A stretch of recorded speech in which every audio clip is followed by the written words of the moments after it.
Hi there. Welcome to Productivi-Tree. I'm Santi Tacoronte, and I'm here to help you succeed and be happier. In each episode, we'll explore new ways to work smarter, manage your time better, and grow as a person. We'll share fresh ideas, find ways to improve, and help you become your best self at work, in life. Join me as we learn and grow together on Productivi-Tree.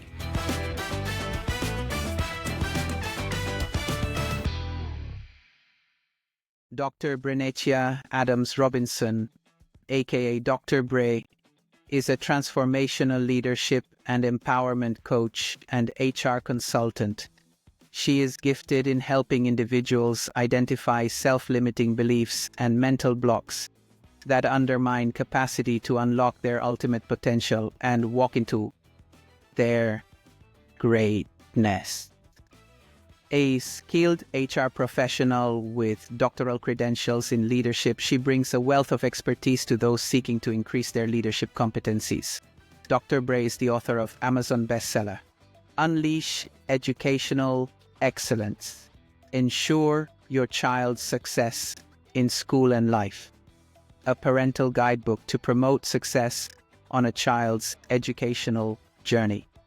She lives by the motto, the journey of 1,000 miles begins with but one single step.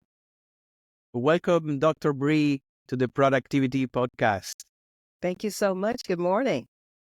Good morning to you. You are an expert in productivity, lots of content around, very useful content. How would you define fireproof productivity, and how is it different from resilience? That's a very good question. I don't think they're different. They're incorporated. Fireproof productivity is literally a posture, if you will. It's the capacity to deal with whatever crisis, difficulty, or issue that's going on at the time through certain character traits that, quite frankly, you have to manifest and become familiar with. Resilience is number one. You have to be able to be resilient in order to get to that place of fireproof productivity. And a lot of people think resilience is just the capacity to bounce back. It's so much more than that. To be resilient, you have to first have an inner capacity to face issues, get through them, and be determined that whatever's facing you will not stop you. Then you have the strength to bounce back. So when you're in that place, it takes you to a place of peace, knowing that, and for me, that's God. God gives me the strength, the capacity, the fortitude to realize that whatever's in front of me is temporary. It's an issue. It doesn't have to consume me. It doesn't have to take me out. I can get through it. It might be hard. It might be devastating. I've gone through some of these times. But if you do it with that capacity, that inner will, that inner resolve, not to quit, to lean on God and make it through, that gets you to a place of realizing whatever this THIS is, whatever this is, I can face it, I can deal with it, and I can get through it. The problem with that level of productivity for most people, they look at the problem, and the problem becomes bigger than their inner strength and resolve. Then they freak out. What happens when you freak out? You're already defeated. That thing is already going to take you out. But if you understand this is just temporary, it's not permanent. Let me lean on God. Let me pray my way through this. Let me understand that I am stronger than I ever imagined. These are promises in God's word. I can get through this. That place, now you have a posture where you can be fireproof in productivity and whatever it is you need to accomplish.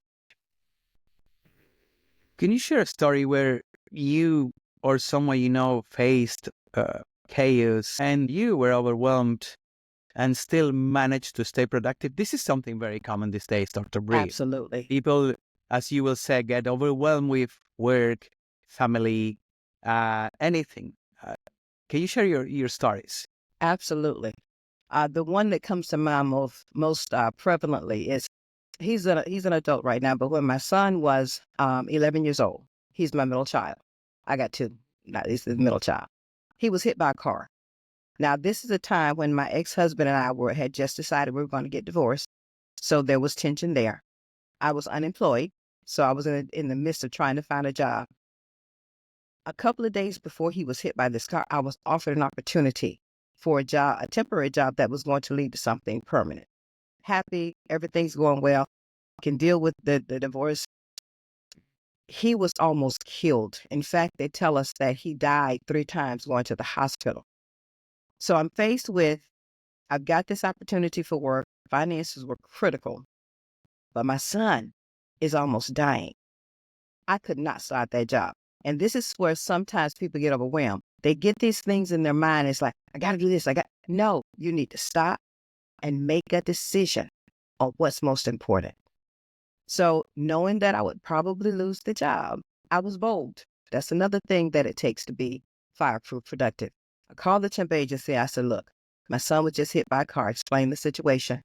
I said, can you please, in any way, can you call the company? It was a huge mega company, so they could easily get another person. Can you ask them if there's any way I can start later? I just need to find out what's going on, and I need to get my head around the fact that my son is in critical condition. They called the company, and the company actually called me and offered a temporary stay. They said, we'll hold it for a few days. Just let us know. They held it for 2 weeks. During that time, it was chaos, just seeing my son through this. After they 2 weeks after I started, my son was in such bad condition that he had a TBI, traumatic brain injury. He had to be taken to another state. So he'd go through rehab. He had to learn to talk, walk, everything over again. So my ex-husband, I had to make another decision. Do I go or does he go? He'd been on his job longer and was permanent, so he took a leave of absence. So I'm learning this new job, very complex situation, while daily checking in with my ex-husband, praying for my son not to die. That was a time where I could have freaked out. But in those times, and that time taught me everything that I practice now with my clients. Don't let the situation take you to that place of being overwhelmed. Once you get overwhelmed, you're going to go through a series of emotional traumas and dramas that's going to make it very difficult for you to subsist, exist, and move forward. I got up every morning. I prayed. Every time something came up, I prayed. I got in my place of peace when I started to feel overwhelmed, and there were many times I did. Okay, what do I need to do in this moment? Don't look at the elephant. What one bite can I take at this moment? And we as a family were able to get through this. I proved that I was worth them holding that job for. And my son right now, he couldn't walk, couldn't talk.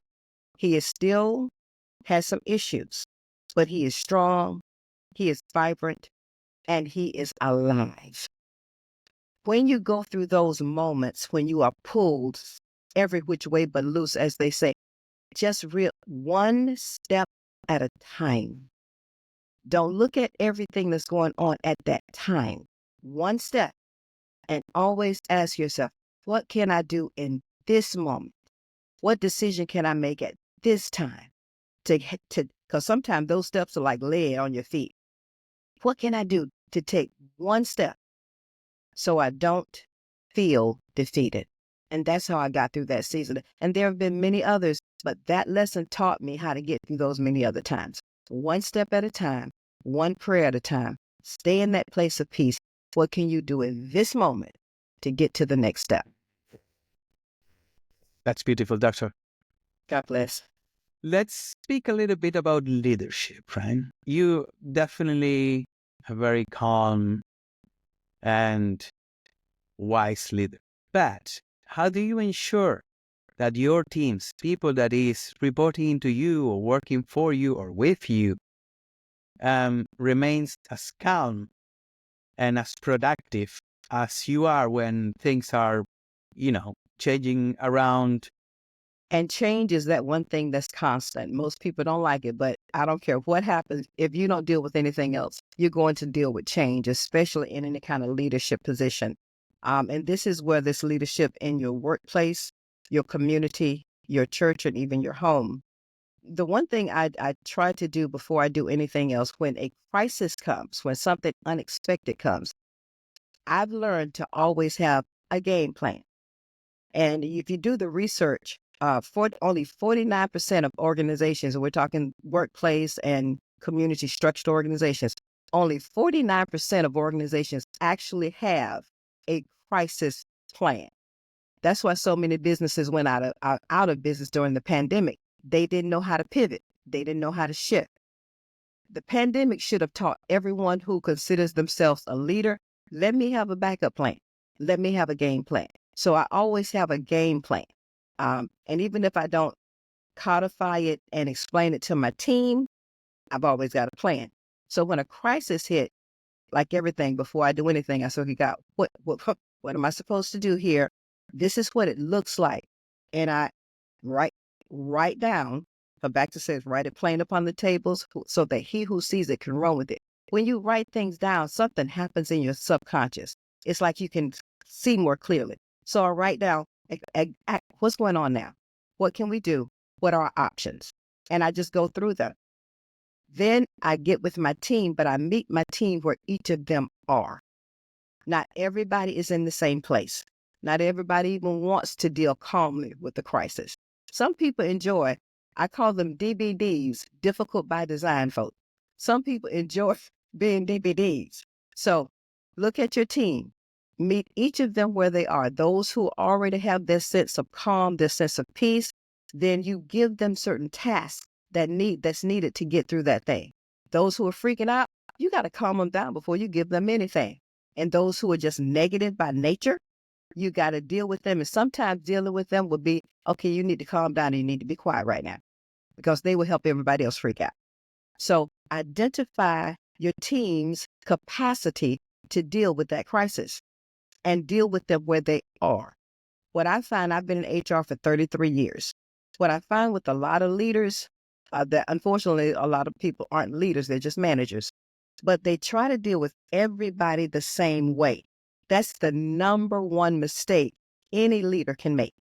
You have to look at each of your team members and identify their strengths, their weaknesses, their competencies, and their capacities, because therein lies your ability to help your team get through a crisis or another difficult, unexpected situation. Deal with them where they are. Help each of them help you as a leader get that team through that thing with the team still intact. And again, do not be afraid.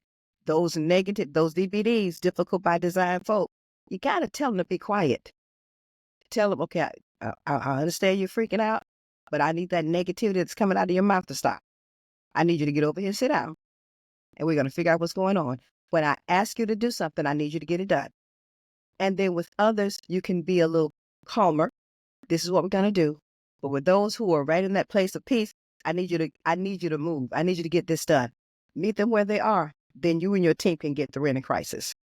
You just said something interesting. Leaders versus managers. What is the difference between them, and how do you identify who's a leader and who can enable productivity in teams and who is managing? I explain it like this. Leaders govern people. Managers govern processes and products. There are people who are very good they know the policy, they know the procedures, they know the tactical strategies to make the vision or the mission happen. But the reality is, I don't care what organization you are in, where you are, you only can get productivity through people.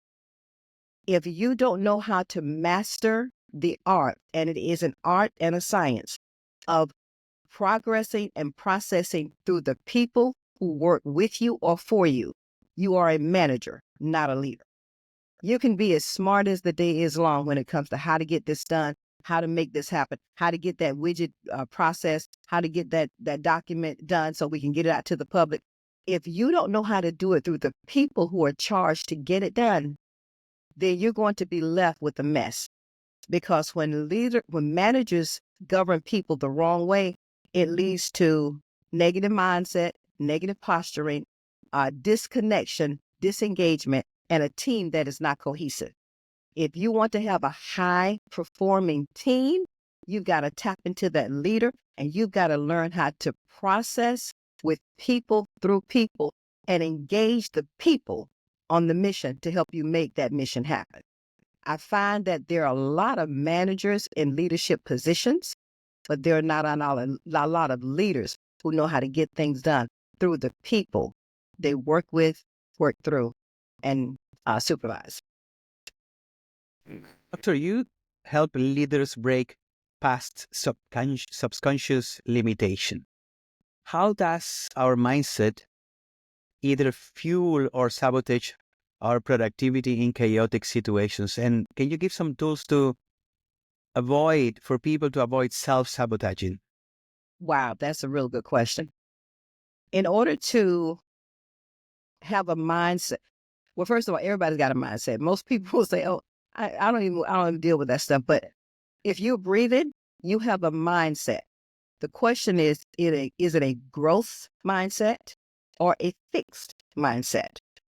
The growth mindset is that mindset that pushes productivity forward. The growth mindset says, you know something, things don't look good.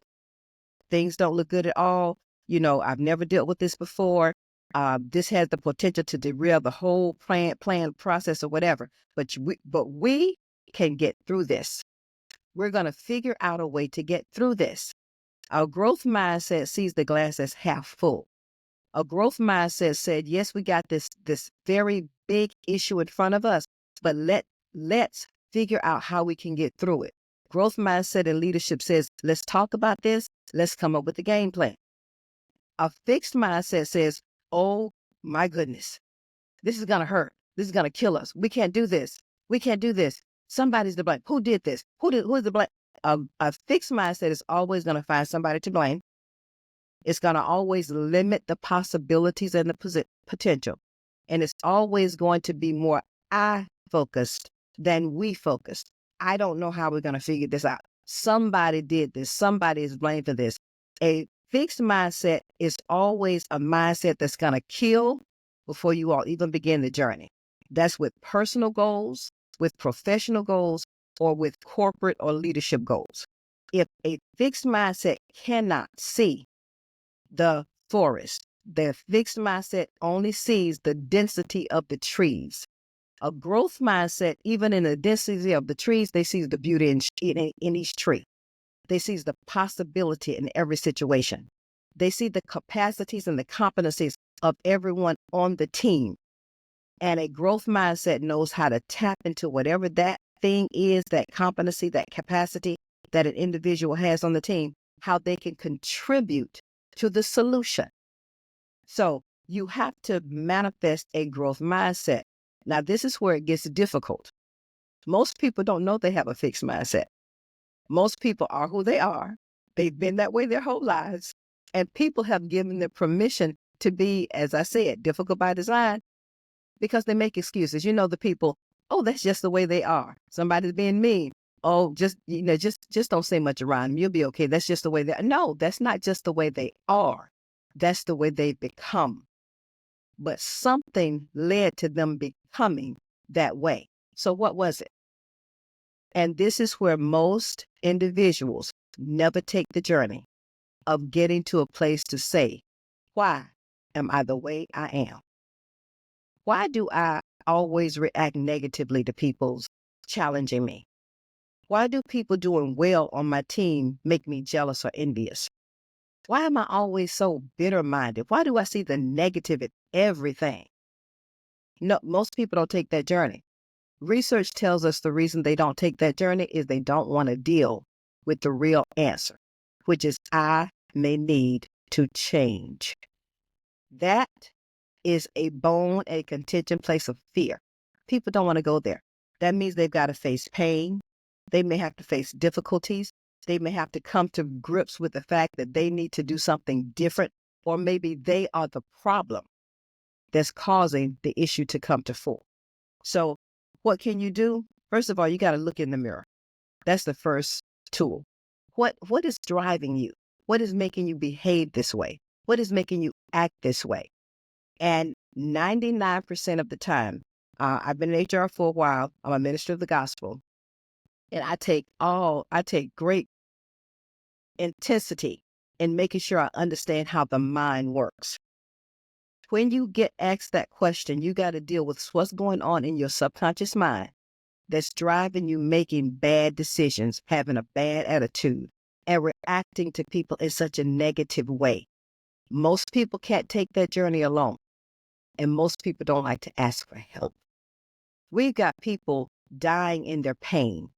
We've got people processing every day in a posture of defeat. I call them the walking wounded. What's causing you to be there? What's causing you to act this way, do these things? Until you can face and really ask that question openly and really look for answers, you're going to be in that place of defeat. And that's a bad place for a leader. The next thing is to understand you're not on this journey alone. Ask for help.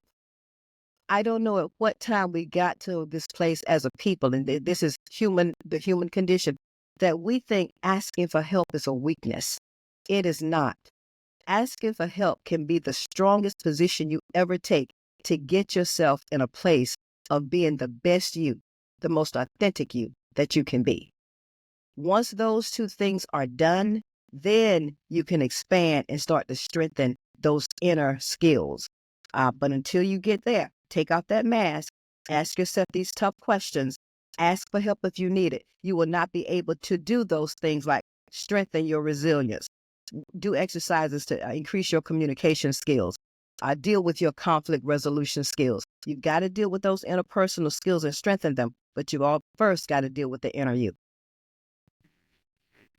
Do you think that all humans, all of us, have the ability to open the chest of the subconscious? Or do you think there is some people that cannot go there, or that, well, you just said that some of them don't want to go there. I'm just wondering if we all have the ability to go through this journey, look in the mirror and say, like, why am I really being so defensive? Why I really attack this person when she or he gives me feedback? How do you open this Pandora's box? That is so, it's a Pandora. It definitely is a Pandora's box. I think the first question, answer to the first question is yes. I think we all have the competency and the capacity because the word tells us, God makes it very clear, we can do all things through Christ that strengthens us. The issue is, where are you? Do you have, and again, I love it when science proves God's word to be true. Science has proven that people who have a foundation of faith are happier. They have a better capacity to resolve conflict. They are more at peace in difficult situations. And in essence, and of course the science doesn't call it fireproof productivity, they are better positioned to deal with crisis that leads to fireproof productivity posturing. So the question is, where are you on your journey of faith? If you don't have that foundation of faith, then the difficult is going to scare you senseless. You're not going to believe that you can do all things. You're not going to believe that you have the capacity to overcome any situation. Every issue that you face, you're going to face that issue, and you're going to feel you're facing it alone, but you're not. Those people with faith, they already know it might be hard, but I can do this. I've got to pray myself through it.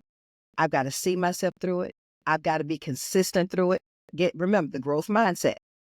But that fixed mindset person, especially with no foundation of faith, do they have the capacity to do it? Yes. Will they ever tap into their ability to do it? Very likely not. Because anybody who knows me, I'm a research holic. I love research, because now I'm careful on what I research and the source of the research, but I love research. Research says that 85% of people in any work capacity hate their jobs. They don't like their jobs, but they remain because they feel this job is better than nothing. And then about 15 years ago, a research study came out. A couple of researchers did a nationwide study, and the topic was, where are people at the end of their lives. They talk to individuals who are on their deathbed. They talk to family members of individuals who had recently, and by recently they were talking 2 years, passed away. And they were asking, what was this person's quality of life? The findings was a simple statement. They didn't put a number on it. It just said, most people die unhappy. That floored me. I read that study and the things that they were asking and some of the commentaries that people were saying, they did not have good, joy-filled lives. It was stress. It was drama. It was trauma. It was a negative end to a life that should have been a well-lived life. So what that told me is we are living so far beneath what God told us we could. We're accepting things that we should not have to accept. We're embodying pain and negativity when we should not.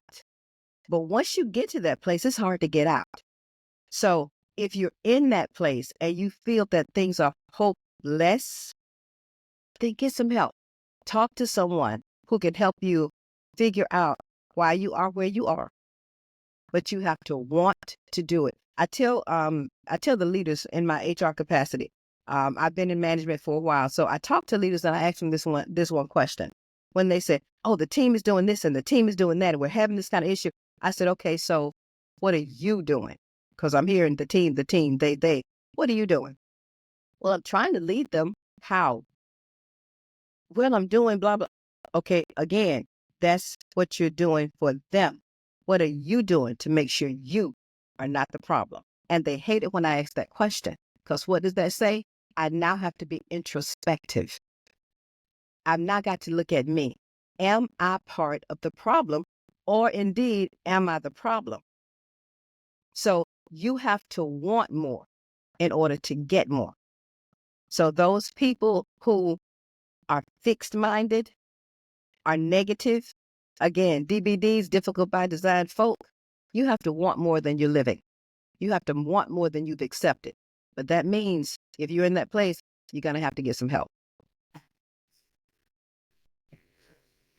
So for women in leadership, there is often the pressure of doing it all. Unfortunately. Yes. Family, kids, work, Yes. right? What's your take on the Superwoman syndrome and, having to go through a storm almost daily or every few hours? Superwoman's going to kill you. I'm going to tell you right. See, we don't have any, I don't know what that thing is that Superman had that made him so untouchable. It doesn't exist, y'all. Being Superwoman will kill you. Dr. Miles Monroe made a very strong statement shortly before he was killed. He said, the richest place on earth is the community cemetery, because in that place are the dead dreams, hopes, and aspirations of some of the most powerful, innovative people who didn't know they were powerful and innovative. One thing about the Superwoman syndrome is that she is birthed because we compare ourselves to other people. Okay, this woman is doing this and this woman is doing that. And oh, so I got to do it this way and I got to do it that way. But no, I got to do it like this. And she's doing it like that. And my mama did it like that. And auntie did it like that. Stop. Just stop. How do you need to do it for your situation? Because while you're looking at everybody else trying to pattern your life after them, you don't know what's going on behind closed doors. You don't know what they're doing, how they're going. You don't know their support system. When you see them doing all this stuff, more than likely, if they're doing it successfully in a place of peace and joy, they've got a support system. Do you have one? So for that woman who thinks she's got to be all to all, I was her. Brenetia, can you do? Yes. Miss Robinson, can you do? Yes. Dr. Brenetia, can you do? Yes. Miss Brenetia, can you? I was yes. Evangelist, can you do? Yes. I did not know how to say no. And what I found when I stopped and really, I self-assess all the time. I think that keeps me from freaking out, being overwhelmed, or getting out of my place of authenticity. What I realized when I stopped, because I was so tired, I was so exhausted all the time. And then I got mad with God because I was exhausted all the time. And what I realized is I was trying to be everything to everybody. I was trying to be a little God. You cannot be everything to everybody. Please get that out of your mind, Superwoman, because that posture right there is going to lead you to an early grave. One, you got to learn how to figure out, who am I? Authentically, who am I? What is my identity? Not mama's concept of who I am, not auntie, not the girl down the street, not my boss. Who am I? And when you figure that out, and there's a process you have to go through, be authentic in who you are. And then stand in that authenticity. Be bold in being who you are. Say no if the answer is no. No is not a 4-letter word. And yes, if you have been one of those yes people who said yes to everybody and try to be Superwoman to everybody, when you start doing this, you're going to tick some people off. Tell you that right now. You're going to make some people real mad with you. But so what? So what? Learn how to live this one life that you have, and you only have one. Learn how to live that life for you, God's way, not for people, not imitating, not emulating others, but live authentically for you. When you can do that, then no, it's just, I'm sorry, I can't do that. I got something going on. I might be able to help you later, but I can't do it. Let me see if I can help you find an alternative source of assistance if you just want to be helpful. But say no if it's no. Do what you have been put here to do. Do what you feel is right for your path, your destiny, your future, yourself, your family, not what everybody else think you should do. And sometimes you're going to have to clip people who just don't get you. And that's okay too. Let's dig deeper a little bit on this. I really love what you said about saying no. I think one of the biggest reasons for people burning out is their incapacity of saying no or not now because of guilt. So in times of busyness and when everything feels urgent, how do you recommend to prioritize? And more important, how can people not feel guilty for saying no to other people? Let's deal with the guilt part first. I have traveled that road more than once because I felt this is my dialogue to myself when I was a people pleaser. I'm a Christian, so God says I'm supposed to be there for my brothers and my sisters. I've been blessed with some skill sets. So if I'm supposed to be there, then I need to use the skill set to help where I can. I'm a Christian. I'm a woman of God. So I don't need to tick people off. God says I'm not supposed to bring contention to a place, but we take things out of context. These are dialogues. These are things that I had processed in my spirit and my mind, but I'd taken one verse, made that a definitive, and I'd taken out of the context of what God wanted me to do. So I had to reframe some things. And it starts with understanding your identity and being out there. Everything goes back to your authenticity. When you can get to that place, I'm who God made me to be. These are my gifts. These are my talents. These are the things that I have been put in this earth realm to do. When you understand that, you realize you can't do everything for everybody. Once you get in that place of understanding your identity, understanding your purpose in the earth realm, you feel confident saying, let me see if I can help you find somebody who can help you with that. If you really want to be helpful, help connect them to resources. You don't always have to be the resource. But I'm not going to be honest, learning to say no is a process. It amazes me sometimes people say, oh, just pray about it. Oh, just do this. Just say no. All of these things are processes. It's not going to happen overnight. But the more you do it, it's just like when you start to exercise. When you start to exercise, your limbs are sore, your heart aches. I mean, it's pounding after a few minutes on that treadmill or that bike. But as you build your capacity, as you build your strength, the legs muscles are not so sore anymore. The arms are not so sore anymore. Your heart is not beating after 10 minutes on that treadmill. Why? Because you're strengthening those muscles. Your inner resolve, your determination, your subconscious mindset, all of those are non-physical muscles that you strengthen. The first time you say, no, I can't do that, your heart is going to palpitate and you're going to freak out. Okay, they're not going to like me. Oh, they're going to be mad at me. Yeah, they might. But I promise you, if you start, now, let me make sure I say this, because a lot of things, Dr. Brenetia said, say no. No, that's not what I'm saying. I'm saying make a determination if what you're saying yes to is where you should say yes. That might begin with prayer. In fact, I think you should. That might begin with asking yourself, can I really do this? I have something in my coaching practice I call the PIE, P-I-E. You prioritize, you implement, and you execute. But in that pie, it's got a whole, the spreadsheet has a calculation that has 168 hours a week. That's all you got. You can't add another minute to your 168 hours, another second. Your pie, your purview of completing tasks is 168 hours a week, 24 hours a day. That's all you got. You have to sleep. So that's going to take 6 to 8 hours. Hopefully you're not trying to subsist on 4. You have to work. So that's 40 hours if you work full time. So what other things? Everything else, you have to be a husband or a wife. That's going to take time.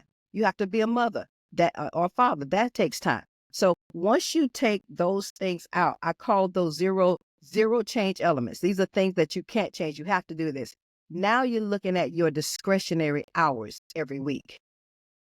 So if you only got so many hours of discretionary time every week, how can you say yes to everything everybody asks you? You can't, because you can't add another hour to your day. It is what it is.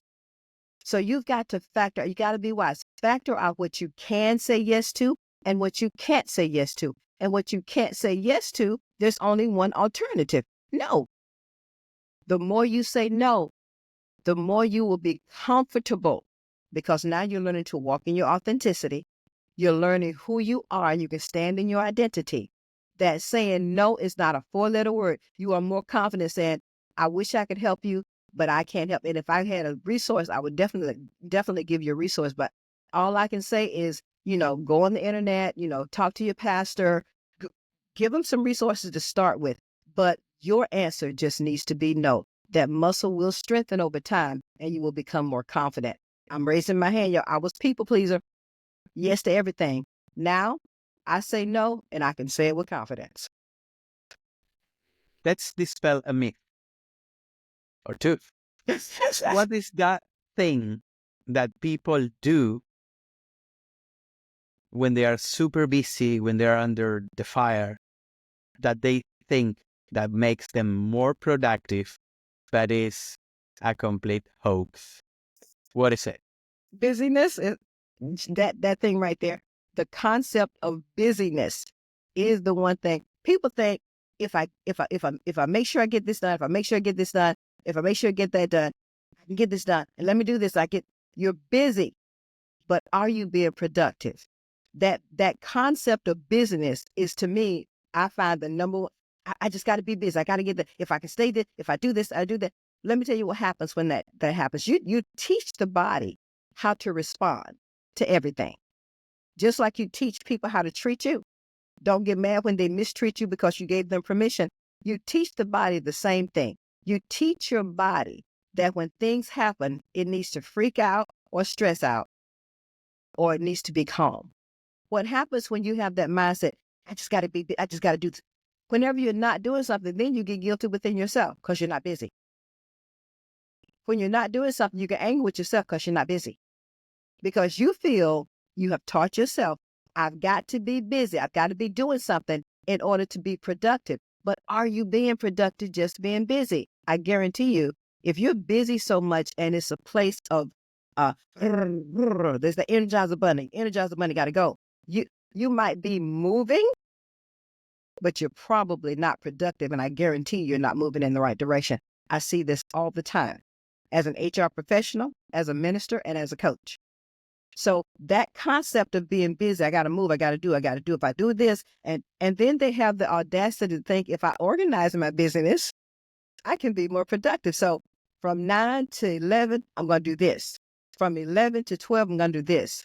Well, at lunchtime, I can squeeze in this. And then from 1 to 4, I can do this. Where is the time for you to? You've got all these things on your list to do. And you're going from one thing to the other thing to the other thing.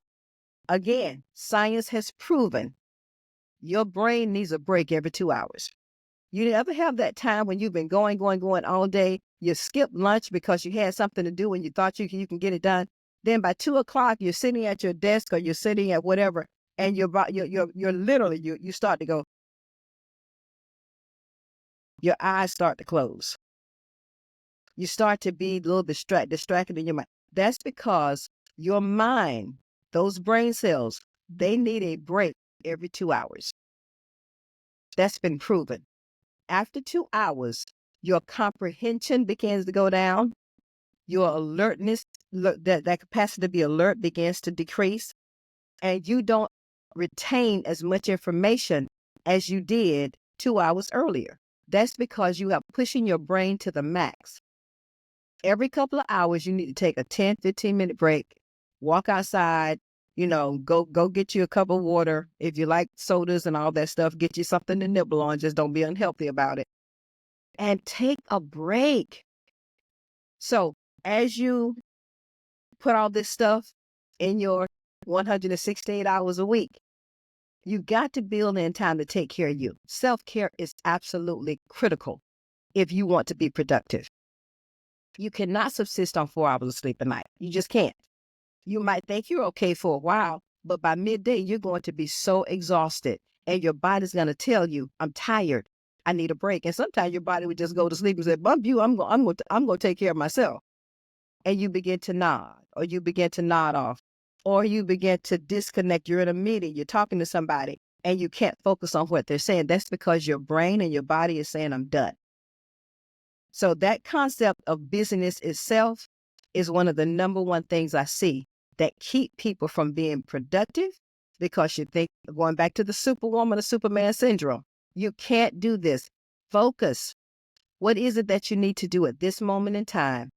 Infuse breaks so you can take care of you and be the best you for the next couple of hours, for the next issue, for the next problem. Let's give an advice to all the many people that listen to this podcast and that are feeling overwhelmed, either because they're busy at work or they've been laid off and they're feeling overwhelmed. What is the first thing you recommend people to do to reset and go back to being their 100% or the 90%? Doesn't have to be always 100, and feel at ease and at peace with themselves? Yes. Where do they have to start? Okay, excellent question. First of all, don't start trying to fix the problem until you know what the problem is. Why are you feeling overwhelmed? Why are you feeling that you're going to drown in the midst of this crisis or this situation?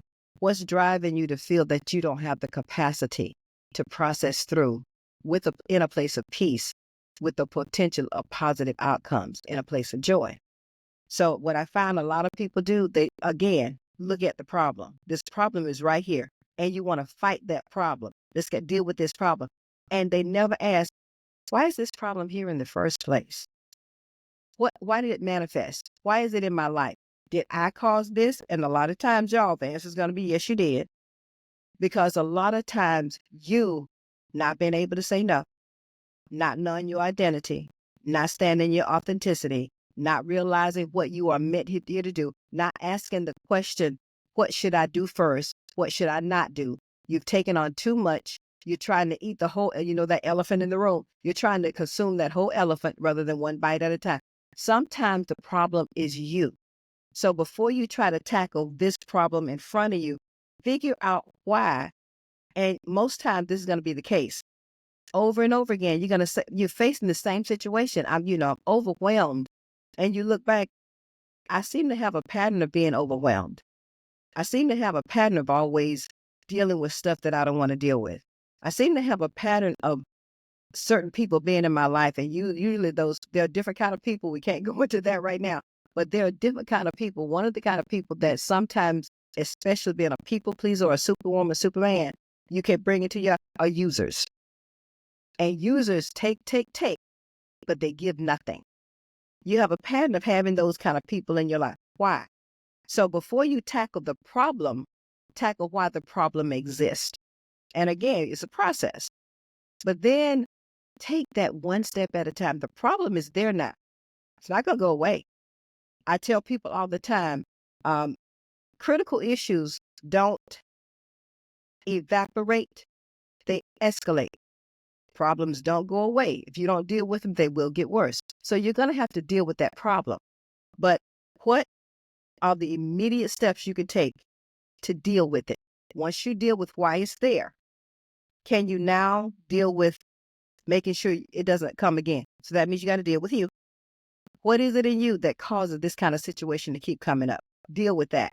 And while you deal with that, because that's a process, which immediate step can you take to start dealing with this problem? How do you prioritize? You need to do step. Write it down. Write it plain up on the tables. So write down what this problem is and what is the immediate thing that you can do to start addressing the issue, the immediate issue. What's going to be the most problematic thing to deal with first? You deal with that. Now, what do we need to do next? You deal with that. And then the ultimate question is, how do I complete this problem so it does not come around again? And that's one step people never take either. They'll deal with the problem, but they haven't dealt with why it exists. So now they don't deal with making sure it doesn't come around again, or if it does, they're prepared to deal with it. Doctor, where can our audience know more about you and get to know you better and your work? Thank you so much for that. You can the two primary. Well, I got 3 websites. You can visit www.Productivi-Tree Speaks. That's DRBRESPAKS.com. DrBreespeaks.com. My business site is Epitome Excel. EPITOMEXCEL.com. And if you want to talk to me, please feel free to call me at 470-572-0747. I would love the opportunity to talk at any time about how to stand in your authenticity, how to understand your identity, and how to position yourself to make sure you're doing what you're supposed to do in the earth realm to achieve your dreams, your goals, and your aspirations. Dr. Bree, it has been an enormous pleasure to have you with us today. You're definitely a wealth of wisdom, calmness, leadership, and know-how. God bless you for that. I just want to say thank you again for being so inspiring for our entire audience. Well, thank you so much for having me. I am quite honored, and you have a wonderful rest of your day. Thank you, Doctor. Thanks for listening to Productivi-Tree. I hope you found something useful in today's episode. If you did, and it helps improve your life even a tiny bit, that'll make me really happy. Remember, you can find Productivi-Tree on all major podcast platforms like Spotify, Apple Podcasts, and Google Podcasts. If you enjoyed the show, why not share it with a friend who might also find it helpful? Until next time, and keep growing and stay productive.